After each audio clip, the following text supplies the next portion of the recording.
ঝিনাইদহ বিএনপির গণসমাবেশে বক্তব্য রাখছেন বিএনপির ভারপ্রাপ্ত চেয়ারপারসন তারেক রহমান। সরাসরি চলে যাচ্ছি সেখানে।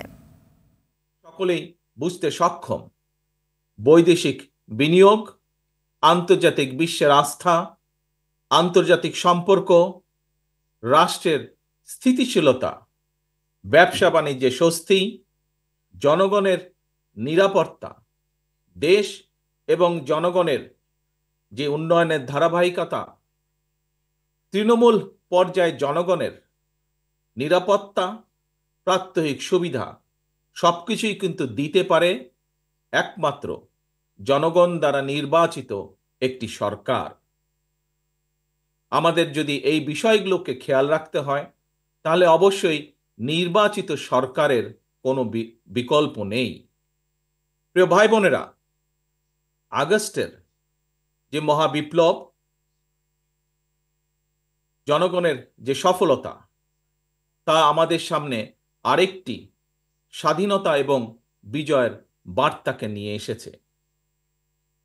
স্বৈরাচার পতনের এই মহা সমরে, এই যুদ্ধে বা এই আন্দোলনের সফলতা দেশের সর্বস্তরের মানুষ, রাজনৈতিক দল, ছাত্র জনতা, গৃহিণী, শ্রমিক সবার অবদানকে আমরা যদি মর্যাদা দিতে ব্যর্থ হই, কিংবা 17 বছর ধরে অবিরাম আন্দোলনে গুম খুন, হামলা মামলা আর নির্যাতনে পৃষ্ঠ লক্ষ লক্ষ রাজনৈতিক কর্মীর অবদানকে যদি আমরা যথাযথ মূল্যায়নে সমর্থ না হই, তাহলে ইতিহাস কিন্তু আমাদের কাউকেই ক্ষমা করবে না।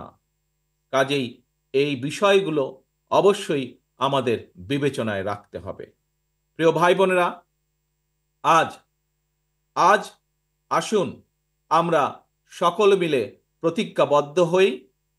আজ আমরা সকলে মিলে শপথ গ্রহণ করি, গত 17 বছর এবং বিশেষ করে জুলাই এবং আগস্ট মাসে যে মানুষগুলো আত্মহতি দিয়েছেন, যে মানুষগুলো নিজেদের সবকিছু উজাড় করে এই দেশকে স্বৈরাচার মুক্ত করেছেন, আমাদের সকলের ভবিষ্যতের জন্য জীবন বাজি রেখে যারা যুদ্ধ করেছেন, তাদের এই আত্মত্যাগ সেদিনই সফল হবে।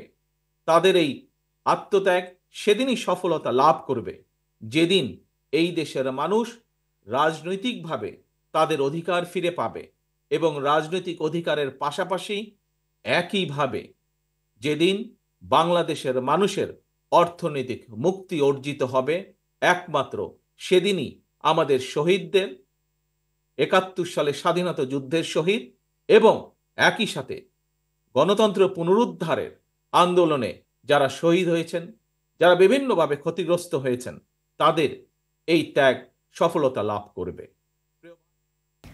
দেখছিলেন ঝিনাইদহে বিএনপির গণসমাবেশের অংশবিশেষ।